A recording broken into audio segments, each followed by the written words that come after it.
बच्चों हम पढ़ रहे हैं क्लास 11 मैथमेटिक्स का चैप्टर नंबर 3 त्रिकोणमितीय फलन, जिसका पार्ट 1 हमने जस्ट पिछले वाले वीडियो में पढ़ लिया। बच्चों पार्ट 1 में मैंने तुम्हें इंट्रोडक्शन पढ़ाया, बताया त्रिकोणमिति क्या होती है, त्रिकोणमिति का यूज हम क्यों करते हैं, त्रिकोणमितीय फलन से हम क्या समझते हैं, इस चैप्टर में हम क्या क्या पढ़ने वाले हैं, और बहुत बेसिक जानकारी मैंने तुम्हें त्रिकोणमिति की दी। आशा करता हूं सभी ने पार्ट 1 वीडियो देख लिया, तो अब आपका आत्मविश्वास बहुत बढ़ गया होगा, त्रिकोणमिति आपको बहुत आसान लगने वाली है। और जैसा कि मैंने तुम्हें समझाया था कि त्रिकोणमिति की सबसे पहली सीढ़ी होती है एंगल्स, कोण, उसके बारे में विस्तृत जानकारी मैं तुम्हें इस वीडियो में देता हूं। तो बच्चों जनरल अपन बात करते हैं एंगल क्या होता है। अब कोई एंगल की डेफिनेशन हमारे से पूछे तो डेफिनेशन परिभाषा बोलने में हम थोड़ा सा झिझक जाएंगे। बच्चों उसका रीजन क्या है, क्योंकि हम इसको फील कर पाते हैं। जैसे एक प्रैक्टिकल एग्जांपल देखो ना, आपने देखा कि मेरे पास स्लाइडर है, रिमोट है और ये मार्कर है, इन दोनों के बीच जो झुकाव है ये क्या कोण है ना। जैसे हम अंदाजे से बोले 30 डिग्री, ये 60 डिग्री, ये 90 डिग्री, ये सब क्या कोण है। लेकिन इसको भाषा में व्यक्त करें तब हम थोड़ा सा कंफ्यूज हो सकते हैं। तो बहुत ही आसान भाषा तो मैं बता रहा हूँ, ध्यान से देखना। जब दो सरल रेखाएं किसी एक बिंदु पर मिलती है तो कोण बनाती है। जनरली अपन ऐसा ही तो बोलते हैं, या तुम इसी भाषा को इस तरह से बोल दो, एक बिंदु से निकलने वाली दो किरणें कोण का निर्माण करती है। तो पहली बात क्लियर है। अरे सर आपने तो बिल्कुल देसी भाषा बता दी, हमें कोई टेक्निकल डेफिनेशन बताओ। तो बच्चों बिल्कुल घबराने की आवश्यकता नहीं है, ध्यान से सुनना। हम ऐसे भी बोल सकते हैं कि सपोज हमारे पास एक लाइन सेगमेंट, एक रेखाखंड ए बी, ठीक है। ये लाइन सेगमेंट, रेखाखंड एक लाइन का पार्ट हुआ, ये बी से रोटेट करता करता करता करता करता करता कहां तक आ गया, बी डैश तक आ गया। यानी कि इसका प्रारंभिक बिंदु बी था और इसका अंतिम बिंदु कौन है, बी डैश है। तो प्रारंभिक बिंदु से अंतिम बिंदु तक का जो घुमाव होता है उसको बच्चों हम क्या कहते हैं, कोण कहते हैं, ठीक है। तब कौन सा हमारे एग्जाम में ये क्वेश्चन आएगा कि कोण की परिभाषा लिखी है, हमें केवल इसको समझना है। क्योंकि बच्चों जब हम बेसिक से बिल्कुल टॉप लेवल तक चलेंगे तो आपको कोई समस्या आने वाली नहीं है, ताकि आगे आप 12th क्लास के बाद, 11th क्लास के बाद, 12th क्लास के बाद जब आप IIT वगैरह की प्रिपरेशन करेंगे तो आपको एक कॉन्सेप्ट ही काम आने वाले हैं वहाँ पे, ठीक है। तो बच्चों पहली बात क्लियर है, कोण क्या होता है। जनरली हम क्या बोलेंगे, जब दो सरल रेखाएं किसी एक बिंदु पर मिलती है तो क्या बनाती है, कोण बनाती है। अब एक छोटी सी बात देखो बच्चों, आप है ना, ध्यान से देखना बोर्ड पे। जैसे मैंने लिखा थीटा, इससे सब वाकिफ होंगे बच्चों, इसको बोलते हैं थीटा, है ना। ये एंगल्स का वेरिएबल है। जब एंगल को मानना होता है तो हम किससे शो करते हैं, थीटा से करते हैं। ऐसा स्टैंडर्ड नहीं है, तुम एक्स भी मान सकते हो कि माना कि कोण एक्स है, माना कि कोण वाई है, माना कि कोण अल्फा है, माना कि कोण बीटा है, लेकिन परंपरागत ट्रेडिशनली कन्वेंशनली अपन बच्चों क्या लेते हैं, थीटा लेते हैं। यानी कि ऐसा होता है कहीं पे अगर थीटा लिखा हुआ है ना तो हम क्या बोलते हैं, अरे कोण की बात चल रही होगी, जबकि ऐसा हमेशा नहीं होता। ये तो वेरिएबल है, हम थीटा की जगह हमारा नाम भी रख सकते हैं, कोई फर्क नहीं पड़ेगा। तुम तुम्हारा नाम रख दो कि माना कि सुमित कोण है, माना कि रोहित कोण है, कुछ भी ले सकते हो। लेकिन परंपरागत बच्चों हम क्या लेते हैं, थीटा लेते हैं, ठीक है। तो हम ज्यादातर एक्स ना मानते हो बच्चों क्या मानेंगे, थीटा मानेंगे। तो आप समझ जाना। तो दो बातें क्लियर है, कोण क्या होता है, ठीक है। अच्छा, कोण का वेरिएबल जनरली हम क्या लेते हैं, थीटा लेते हैं। अच्छा और बातें देखो बच्चों, वीडियो पॉज कर करके इनको नोट डाउन करते रहना आप, ठीक है। अब बच्चों ध्यान से देखना, मैं बिल्कुल जीरो से स्टार्ट कर रहा हूं तुम्हारा। जैसे हम बात करते हैं ना कि सर क्या कोण धनात्मक भी होगा, कोण ऋणात्मक भी होगा, क्या कोण पॉजिटिव होगा, कोण नेगेटिव होगा। तो बच्चों कब पॉजिटिव होगा, कब नेगेटिव होगा, बिल्कुल प्रैक्टिकली तुम देखो। बच्चों एक बार सब थोड़ा पास्ट में जाओ, भूतकाल में जाओ, प्राचीन काल में, 5वीं 6ठी क्लास में जाओ। सब गए क्या, अरे जल्दी जाओ, फील करो, महसूस करो, तुम गए 5वीं 6ठी क्लास में। अब बच्चों याद करो, जब हमें कोण का निर्माण करना होता था, ठीक है, तो हम किसका यूज करते थे, कुछ याद आ रहा है क्या बच्चों, हम यूज करते थे डी का। अब सर डी तो समझ में नहीं आया, हम तो हिंदी माध्यम के विद्यार्थी हैं। तो बच्चों डी यानी कि चांदा, अब तो याद आ गया सभी को, बिल्कुल मुस्कुराहट मुझे सुनाई दे रही है आपकी, है ना। बच्चों चांदे को दिव्य दृष्टि से देखो, दिव्य दृष्टि समझते हो, मतलब फील करो। जैसे मैं बोलूँ जय बजरंगबली, तो बजरंगबली को देखते ही हमारे अंदर बजरंगबली की तस्वीर सामने आ जाती है, जहाँ जिस मंदिर में हम डेली प्रार्थना करते हैं, पूजा करते हैं। वैसे ही बच्चों आपने डी देखा है, चांदा देखा है, तो चांदे को दिव्य दृष्टि से देखो एक बार, उसकी इमेज याद आ गई, बिल्कुल पक्का मुझे पता आप सभी को याद आ गई। अब बच्चों उसमें आप देखो 30 डिग्री इधर भी है तो इधर भी है, बच्चों फील करना पड़ेगा बिल्कुल। ईयरफोन लगा के जब भी आप पढ़ो तो कोई डिस्टर्बेंस नहीं चाहिए, गेट बंद करके कोई डिस्टर्ब ना करे, जैसे स्कूल जाता है ना अपन, बिल्कुल वैसे ही। अब देखो जो चांदे में 30 डिग्री इधर भी आ रहा है तो इधर भी आ रहा है, 60 इधर भी आ रहा है तो इधर भी आ रहा है, 120 इधर आ रहा है तो इधर भी आ रहा है, बोलो हाँ या ना। लेकिन जब भी हमारे को बचपन में 30 डिग्री का कोण बनाना होता था तो बच्चों हम कहां रखते थे, चांदे को यहां पे रखते थे। अच्छा यहां पे रख के इधर से नापते थे, इधर से नापते थे, अरे सर आप इधर से नापते थे 100%। ये देखो मैंने अंदाजे से नापा 30, ठीक है। ये हमने नापा बच्चों 60, ये 90, ये 120, ये 150। बोलो हाँ या ना। तो बच्चों आप देख रहे हो क्या कि जो जो हम घड़ी की विपरीत दिशा में गए, घड़ी की विपरीत दिशा से मतलब क्या है सर? देखो बच्चों घड़ी ऐसे चलती है हमारी, टिक टिक टिक, यूं टिक टिक टिक टिक टिक टिक। बोलो हाँ, घड़ी की दिशा ये होती है ना बच्चों, ठीक है। और घड़ी की विपरीत दिशा कौन सी होगी? ये वाली होगी। और घड़ी की दिशा कौन सी होगी? ये वाली होगी, है ना। तो जो जो हम घड़ी की विपरीत दिशा में गए, ये घुमाव बढ़ता गया, यानी कि कोण हमारा बड़ा होता गया। बोलो हाँ या ना बच्चों, कोण बढ़ाना। तो हम जनरल स्टेटमेंट क्या देंगे? घड़ी की विपरीत दिशा में कोण हमेशा धनात्मक होगा और घड़ी की दिशा में कोण हमेशा ऋणात्मक होगा। इस बात का बिल्कुल ध्यान रखना, गांठ मान लो। इन एंटी क्लॉकवाइज डायरेक्शन, घड़ी की विपरीत दिशा में कोण हमेशा धनात्मक होता है और घड़ी की दिशा में कोण हमेशा ऋणात्मक होता है। तो ये बातें क्लियर है क्या? अब ये सब बातें सुंदर सुंदर राइटिंग में लिखी हुई है, फटाफट से इनको रीड आउट करो, कॉन्फिडेंस आपका बढ़ेगा। जब दो सरल रेखाएं किसी एक बिंदु पर मिलती है तो क्या बनाती है? कोण बनाती है। बच्चों देख पा रहे हो सभी बोर्ड पे? प्रारंभिक बिंदु से अंतिम बिंदु तक के घुमाव को उस रेखा का कोण कहते हैं। ये डायग्राम आपके सामने पेश है, वीडियो पॉज करके इनको आराम से नोट डाउन करना। थोड़ा सा और अपन आगे बढ़ते हैं। देखो बच्चों, घड़ी की विपरीत दिशा में कोण का मान बच्चों क्या होता है? धनात्मक, पॉजिटिव लेते हैं, इंक्रीज होता है, एंगल बढ़ेगा। ये छोटी छोटी बातें बहुत काम आएगी अपने, है ना, ठीक है।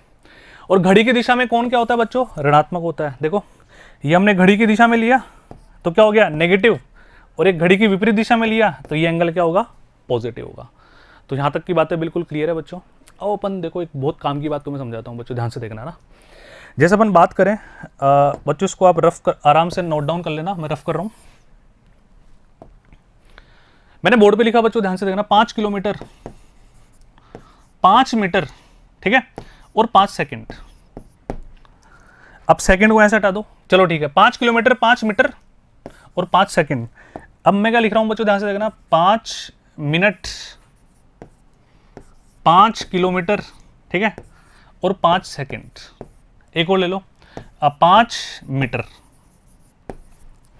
अच्छा, अगर मैंने 5 के आगे मिनट लगा दिया तो मतलब किसकी बात कर रहे हो सर? आप टाइम की बात कर रहे हो। 5 किलोमीटर सर आप दूरी की बात कर रहे हो। 5 सेकंड सर वापस टाइम की बात कर रहे हो आप। और 5 मीटर सर वापस दूरी की बात कर रहे हो। तो देखो बच्चों, ये 5 तो सब में सेम था भाई, ये वाला 5 तो सब में सेम है देखो। पर आगे जो मैंने इनकी इकाइयां लिखी उससे हम एक तथ्य कह सकते हैं कि सर ये टाइम है, ये दूरी है, ये टाइम है और ये दूरी है। यानी कि इकाइयों पे निर्भर करता है सब कुछ कि वो दूरी होगी, टाइम होगी। यानी कि second, minute, hour, second, minute और घंटा किसको मापने की इकाई है बच्चों? टाइम को, समय को, ठीक है।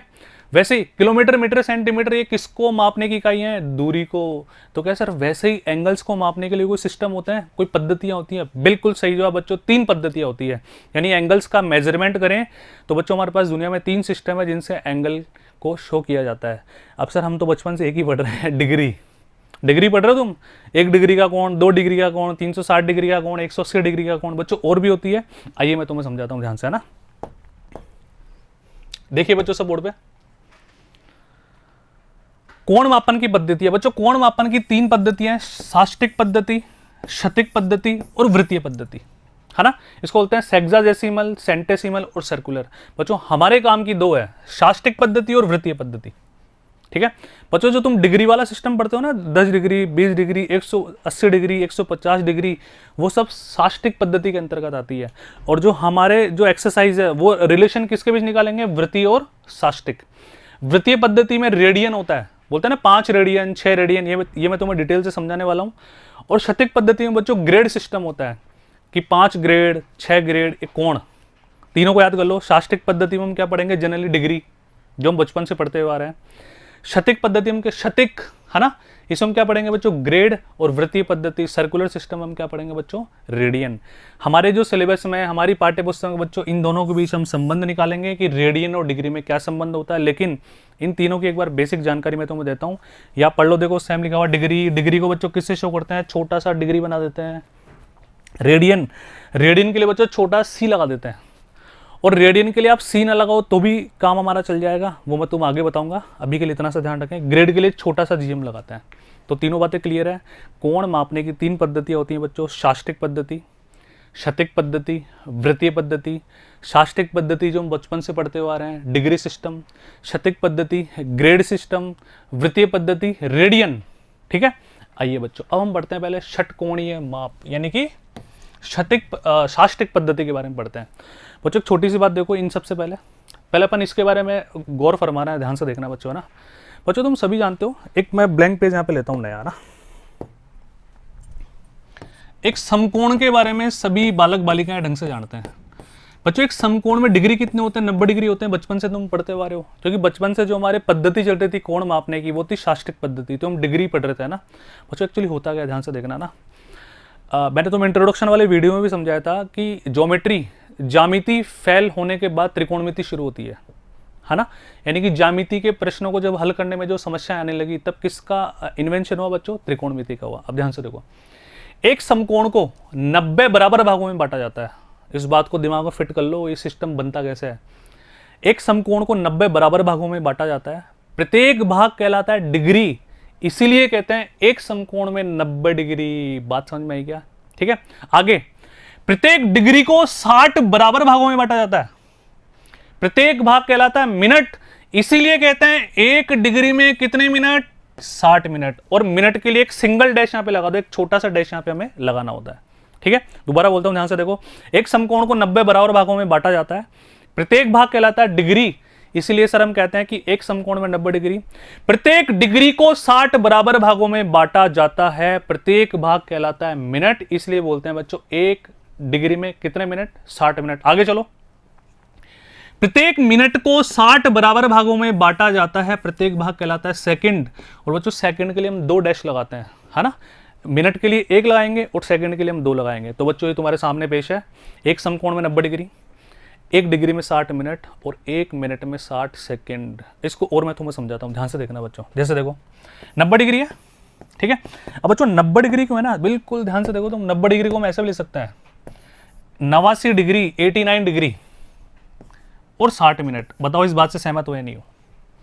अरे मैंने क्या बोला, ध्यान से समझो कि 60 मिनट में डिग्री कितने है? 1 है, तो 89 डिग्री प्लस 1 कितना हो गया? 90 डिग्री हो गया ना। अरे समझ में आई नहीं आई बात? बिल्कुल क्लियर है ना।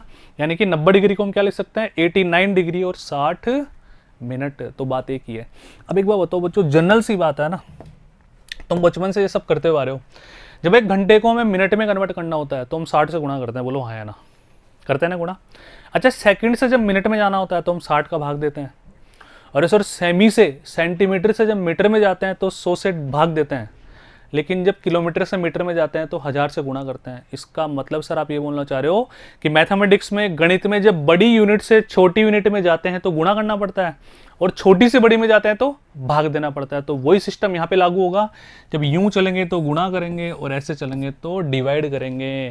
तुम्हारी 3.1 प्रश्नमाला पूरी इसी बात पर आधारित है कि 60 का भाग दो, 60 से गुणा करो, बार बार ये सब बातें आएंगी।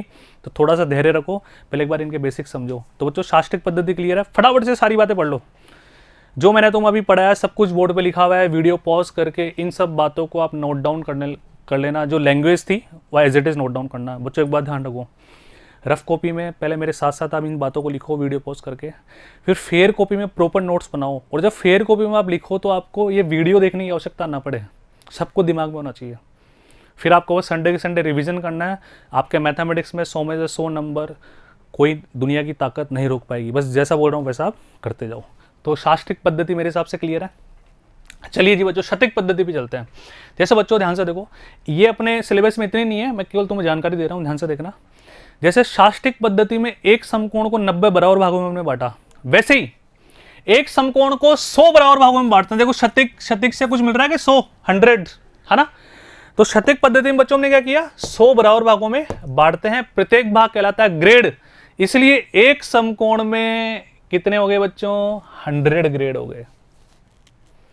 देखो शाष्टिक पद्धति में हमने क्या बोला? एक समकोण को 90 डिग्री बोलते हैं, और अपने शतिक पद्धति में एक समकोण को हमने क्या बोला? 100 ग्रेड बोलते हैं। तो 90 डिग्री बराबर 100 ग्रेड हो गए ना। लेकिन हमारे ना ग्रेड और डिग्री में रिलेशन वाला कुछ नहीं है। हम जो रिलेशन निकालेंगे वो किस में निकालेंगे? डिग्री और रेडियन में। थोड़ा आगे आएगा, बस इसके बारे में तुम जानकारी रखो। फिर आगे प्रत्येक ग्रेड को 100 बराबर भागों में बांटते हैं, प्रत्येक भाग कहलाता है मिनट, इसलिए 100 मिनट हो गए। वापिस एक मिनट को 100 बराबर भागों में बांटा जाता है, प्रत्येक भाग कहलाता है सेकंड, तो वापस क्या आ गया? 100 सेकंड हो गया। क्लियर है? दोबारा बताता हूँ, एक समकोण बराबर 100 ग्रेड, 100 ग्रेड हो गए, एक ग्रेड बराबर 100 मिनट और एक मिनट बराबर 100 सेकंड। बस ये आपको नोट डाउन करना है, ठीक है। चलिए बच्चों थोड़ा सा आगे बढ़े, अब चलते हैं रेडियन पर, जहां से 3.1 भी हमारी शुरू होने वाली है जस्ट इसके बाद से। वृत्तीय माप, सर्कुलर सिस्टम, ध्यान से देखो बच्चों। वृत्तीय माप को मापने के लिए जो मात्रक होता है उसको क्या बोलते हैं? रेडियन, ठीक है। ये मैंने तुम्हें थोड़ी देर पहले भी समझाया बच्चों। एक रेडियन लगभग 57 डिग्री के बराबर होता है। ये बातें मैं तुम्हें समझाऊंगा, एक बार तुम पढ़ लो, है ना। सरल कोण, सरल कोण जानते हो ना, इसको रिजु कोण भी बोलते हैं अपन। अरे जो स्ट्रेट लाइन एंगल होता है 180 डिग्री वाला, सरल रेखीय कोण, है ना, को पाई रेडियन कहलाता है और इससे सिद्ध होता है कि 90 डिग्री बराबर π/2। ये बच्चों पढ़ लो, मैं तुम्हें समझाता हूं। सभी वृत्तों में परिधि और व्यास का अनुपात एक नियत होता है, कांस्टेंट होता है, जिसको हम क्या बोलते हैं? पाई कहते हैं। अब इन सब बातों को आप समझो, ध्यान से देखो बच्चों। देखो कहानी क्या होती है, इतना सा ध्यान रखो पहले। पाई रेडियन में डिग्री कितने होते हैं बच्चों? 180 डिग्री होते हैं। फिट कर लो दिमाग में, बहुत काम आने वाला है। पाई रेडियन बराबर 180 डिग्री। अच्छा, बेसिक यूनिटरी सिस्टम जो बचपन से पढ़ते आ रहे हैं। 5 केले 20 रुपए के, तो एक केला कितने का? 20/5 का। बोलो ऐसा होता है नहीं होता? तो बच्चों एक बार बताओ, पाई रेडियन में यदि 180 डिग्री है तो एक रेडियन में कितने डिग्री होंगे? सर बहुत आसान है, 180/π डिग्री होंगे। इसका मतलब दुनिया में किसी भी रेडियन को डिग्री में कन्वर्ट करने के लिए किससे गुणा करेंगे? 180/π से गुणा करेंगे। दिमाग में फिट है क्या बात? अरे जल्दी बोलो, फटाफट से आया ना, क्लियर है? अच्छा एक बात बताओ, सर आप बोल रहे हो कि पाई रेडियन में 180 डिग्री है, तो इसका मतलब 180 डिग्री में कितने रेडियन होंगे? बिल्कुल पाई रेडियन होंगे। तो सर बिल्कुल वही तो कहानी हुई। इसका मतलब एक डिग्री में कितने रेडियन होंगे? π/180 रेडियन होंगे। तो साफ साफ दो बातें क्लियर हो गई, दिमाग में फिट कर लेना हमेशा के लिए, कि दुनिया में किसी भी रेडियन को डिग्री में कन्वर्ट करने के लिए किससे गुणा करेंगे? 180/π से। इसमें कोई कंफ्यूजन मेरे को नहीं चाहिए, क्योंकि वहां पर ये सब सोचने का टाइम नहीं मिलता। हम त्रिकोणमिति की एबीसीडी पढ़ रहे हैं भाई। एबीसीडी ढंग से समझ में आएगी तभी तो आप शब्द बना पाओगे, शब्दों से वाक्य बनेंगे, फिर उसके बाद ग्रामर पढ़ेंगे, ठीक है।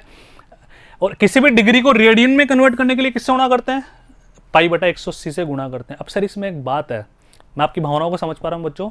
कुछ बच्चों क्या क्या आदत होती है कि बोर्ड पे जो भी लिखा रहेगा फटाफट से नोट डाउन कर लेंगे। यानी कि आपके लिए 2 सूत्र और हो गए, 2 फॉर्मूले और हो गए जिनका बोझ आपके दिमाग पर रहेगा, और फिर आप कंफ्यूज हो जाओगे, यार 180/π से गुणा करना था, π/180 से गुणा करना था, भूल भाल जाता है। तो बच्चों मेरे हिसाब से आप इस पर ज्यादा ध्यान मत देना। आपके लिए जो बिल्कुल इंपॉर्टेंट लाइन है ना, वो लाइन में बताता हूं कौन सी है, ये वाली है। बस ये लाइन दिमाग में फिट रखो अपने आप। देखो पाई रेडियन बराबर 180 डिग्री, फील करो बोर्ड पे बिल्कुल मत देखो, मेरी तरफ देखो, बिल्कुल कॉन्सेंट्रेशन से ना। पाई रेडियन बराबर 180 डिग्री, ठीक है। तो एक रेडियन पूछे तो पाई नीचे जाएगा, और डिग्री पूछे तो 180 नीचे जाएगा। कोई कंफ्यूजन का काम ही नहीं है कभी। क्लियर है क्या बच्चों बात? क्लियर? बढ़े थोड़ा सा आगे। अब बच्चों ध्यान से देखो, अब पाई के बारे में मैंने तुम्हें बेसिक क्लासेस में पढ़ा रखा है, यदि आपने मेरे सारे वीडियो ढंग से देखे हैं तो। बच्चों पाई एक अपरिमेय संख्या होती है, ठीक है। अब यहाँ पर सर बात करें तो पाई तो 180 डिग्री हो गया ना, 180 डिग्री। और पाई को कभी कभी अप्रोक्सीमेट 22/7 भी हम लेते हैं, है ना। तो बच्चों ध्यान से देखना, जब तक प्रश्न ना बोले, नोट कर लो इस बात को, जब तक खुद प्रश्न ना बोले कि पाई का मान 22/7 लेना है, तब तक हमें नहीं लेना, है ना। क्योंकि देखो पाई लगभग बराबर होता है 22/7 के। देखो पाई का एग्जैक्ट मान क्या होता है, ध्यान से देखो बच्चों, 3.1415926532 ... जबकि 22/7 क्या होता है? 3.142857142856। ये परिमेय संख्या होती है, परिमेय संख्या होती है। केवल दशमलव के 2 स्थानों तक दोनों भाई भाई होते हैं। 1 मिनट बच्चों, दशमलव के 2 स्थान लेना है अपने को।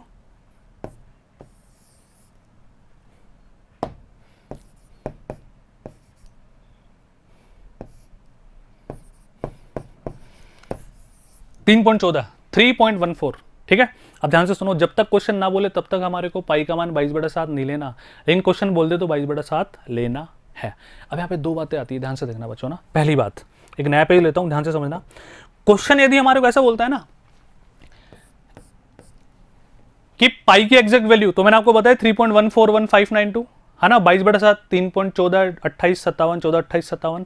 अब यहां पर अगर हमारा क्वेश्चन बोले बच्चों कि एक रेडियन में एग्जैक्ट डिग्री कितने होते हैं, एक रेडियन में एग्जैक्ट डिग्री कितने होते हैं, तो बच्चों हमारा आंसर क्या आएगा 57 डिग्री 17 मिनट और 44.8 सेकंड। इस बात को नोट डाउन कर लेना, बहुत ही प्यारा क्वेश्चन है, ध्यान रखना।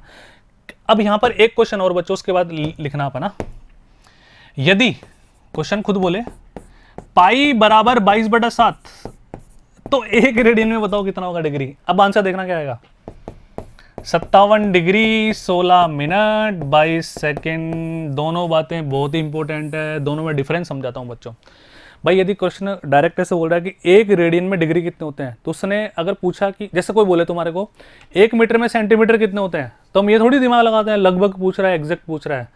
जब वो लगभग के लिए पूछेगा तो उसको लगभग लगाना जरूरी होता है, लेकिन यदि वो एग्जैक्ट पूछ रहा है तो उसके लिए एग्जैक्ट लगाना जरूरी नहीं होता। जैसे को बोले 1 घंटे में मिनट कितने होते हैं, तो हम ये थोड़ी बोलते लगभग 60 मिनट होते हैं, भाई एग्जैक्ट होते हैं 60 मिनट। वैसे यदि क्वेश्चन बोले एक रेडियन में डिग्री कितने होते हैं, तो आंसर ये आएगा 57 डिग्री 17 मिनट 44.8 सेकंड। लेकिन क्वेश्चन बोल दे यदि पाई बराबर 22/7, अब हमें पता है पाई 22/7 नहीं होता, लगभग मान होता है, लेकिन प्रश्न ने बोल दिया यदि पाई बराबर 22/7, अब बताओ, तो फिर आंसर आएगा बच्चों 57 डिग्री 16 मिनट और 22 सेकंड। ठीक है, ये सब बातें लिखी हुई है, देखो ध्यान से। एक रेडियन में लगभग, तो इसलिए बच्चों देखो ये लाइन आई थी ना अभी थोड़ी देर पहले, देखो यहाँ पे एक रेडियन में लगभग 57 डिग्री। जब मैंने 22/7 लिया तब भी लगभग 57 आ रहा था, और जब एग्जैक्ट लिया तब भी 57 के आसपास था। तो लगभग तो मैं एक ध्यान रखना, ये बातें हमारे काम आएगी जब हम प्रश्नावली हल करेंगे। एक रेडियन लगभग 57 यानी कि 57 डिग्री के बराबर होता है। बच्चों पाई के बारे में एक और बात, परिधि से जानते हो ना मतलब क्या होता है, परिधि 2πr होती है। किसी भी वृत्त का व्यास क्या होता है 2πr। किसी भी वृत्त के व्यास, किसी भी वृत्त की परिधि और उसके व्यास का अनुपात एक कांस्टेंट आता है, दैट इज पाई, है ना। आप दुनिया में कोई भी वृत्त ले लो, कोई भी सर्किल ले लो, उसकी परिधि और जब उसके व्यास को आप डिवाइड करोगे, रेशो निकालोगे, अनुपात निकालोगे, तो हमेशा एक कांस्टेंट आएगा। वो वैल्यू कौन होती है पाई, और वो वैल्यू कौन सी आती है, ये वाली आती है बच्चों जो एग्जैक्ट मैंने तुम्हें बताई, 3.141526532.2 नॉन टर्मिनेटिंग नॉन रिपीटिंग, यानी कि अशांत व अनावर्ती, जिसको हम अपरिमेय संख्या कहते हैं। तो बच्चों ये कहानी पूरी आपके समझ आई ढंग से, इसको आप नोट डाउन कर लेना। ये बातें मैंने तुम्हें पूरी समझा दी। बहुत इंपॉर्टेंट बात, सामान्यतः जब कोण रेडियन में व्यक्त किया जाता है तो संकेत सी नहीं लिखा जाता बच्चों। जैसे एक बात ध्यान रखो, थोड़ी बहुत त्रिकोणमिति तुम आती है, तभी तो मैथमेटिक्स लिया हमने, है ना। जैसे कहीं पे लिखा हुआ है sin 1, अब ये sin 1 डिग्री नहीं है, 1 रेडियन है। रेडियन के लिए मैं छोटा सा सी लगा दूं तो भी काम चल जाता है, और ना लगाऊं तो भी हम रेडियन मानेंगे। जैसे कोई तुम पूछे, तुमसे मजाक कर ले, बताओ sin 60 कितना होता है, तो अधिकतर बच्चे क्या बोलते हैं √3/2 होता है। गलत जवाब, वो sin 60 डिग्री होता है। अगर यहां पर डिग्री लिखा हुआ नहीं है इसका मतलब ये रेडियन होता है। ये बहुत बेसिक कॉन्सेप्ट होते हैं, इनका ध्यान रखना। कोई बोले sin 45 कितना होता है, भाई तुम फटाफट से क्या बोल देते हैं 1/√2 होता है, गलत, वो sin 45 डिग्री होता है। ठीक है बच्चों, इस बात का बिल्कुल ध्यान रखना। तो ये क्या होगा, रेडियन होगा। तो बच्चों इस वीडियो में हमने जनरली क्या पढ़ा, कोण क्या होता है, कोण धनात्मक कब होगा, ऋणात्मक कब होगा। जैसे जैसे मैं बोलता जा रहा हूँ आपको उसके आंसर दिमाग में आते जा रहे हैं, यदि आप वीडियो बिल्कुल नियत से और दिल से देख रहे हैं तो, है ना। कोण को मापने की मैंने तुम्हें 3 विधियाँ बताई। शास्त्रिक पद्धति, जिसमें क्या पढ़ा हमने, डिग्री सिस्टम। क्षतिक पद्धति ग्रेड सिस्टम, उसमें 100 में करते हैं, उसमें 60 में करते हैं। और रेडियन मैंने तुम्हें ढंग से समझा दिया। रेडियन और डिग्री में क्या संबंध होता है ये हमने ढंग से पढ़ लिया। बच्चों ये वीडियो दोबारा ढंग से नोट डाउन कर लेना, एक एक बात जो मैंने तुम्हें नोट डाउन करने के लिए बोली, वीडियो पॉज करके नोट डाउन करना। अगले वीडियो में मैंने जो तुम्हें इसके बेसिक कॉन्सेप्ट समझाए, इस पर आधारित हम उदाहरण करेंगे और एग्जाम्पल्स करेंगे, जिससे तुम्हारा आत्मविश्वास और बढ़ेगा। जुड़े रहिए ई कक्षा से। Thank you so much.